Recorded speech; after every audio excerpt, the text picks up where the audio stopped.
So AlphaGeo does geospatial analytics and predictive location forecasting. We're taking a lot of trends from investment flows and migration flows to climate change and kind of putting it all on a map and saying, what are these trends point to, or what can we infer from all of this? And so you start to see which economies or areas are going to grow or shrink in the future. And it was interesting that in our research, we found that the Great Lakes really benefits from having a fresh water supply and climate resilience, and it became so cheap after the financial crisis of 15 years ago and deindustrialized. People are starting to come back, and investment is starting to come back. 15 years ago, it was very strange to say, oh yeah, Michigan is where people are going to want to live in the future, because of course it was really on its knees after the financial crisis. But now it takes time, of course, but really it's turned a corner, and you can see that people are moving back. There's a real kind of demographic dynamism. So Michigan is one of the places, is part of the broader Great Lakes region, that is re-emerging on the economic map of the country in a very productive, positive way. Well, to be clear, Ann Arbor has never suffered because it's a big university town, one of the biggest in America, and it's a great example of how a university town and the university is an anchor of a perpetually dynamic community. So Ann Arbor, Michigan is great, and as many investors know, from a student housing standpoint and other real estate asset classes, it's a good, safe bet.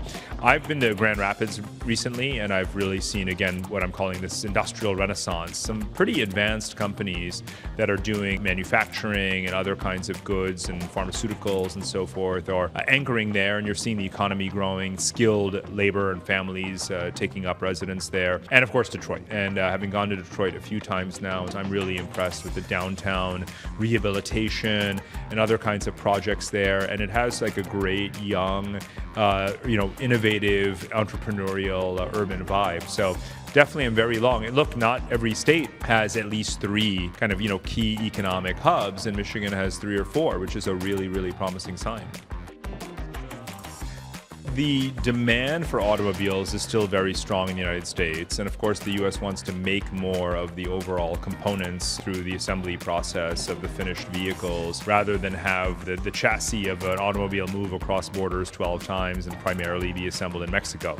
Mexico has been very competitive in this area, and Canada is even trying with the battery technology and developing the battery industry, and therefore doing more electric vehicle manufacturing in Canada. So everyone is trying to fulfill some or more or all of the rungs in the value chain of electric vehicles. So I think that the tariffs, on the one hand, of course, they clearly make it more expensive to import foreign vehicles, and the goal is to have, to increase the incentive for local manufacturing to flourish. If those work in tandem, then you can imagine it ultimately supporting the industry. But at the moment, remember that a lot of the components for automobiles are made abroad, and depends on what grade of steel or what country of origin of steel you're getting and so forth. But if American steel can start to thrive on the back of the Nippon deal and American steel, and the battery technology improves and so on, and of course electronic components, you can start to imagine that ecosystem starting to really take off in Michigan again.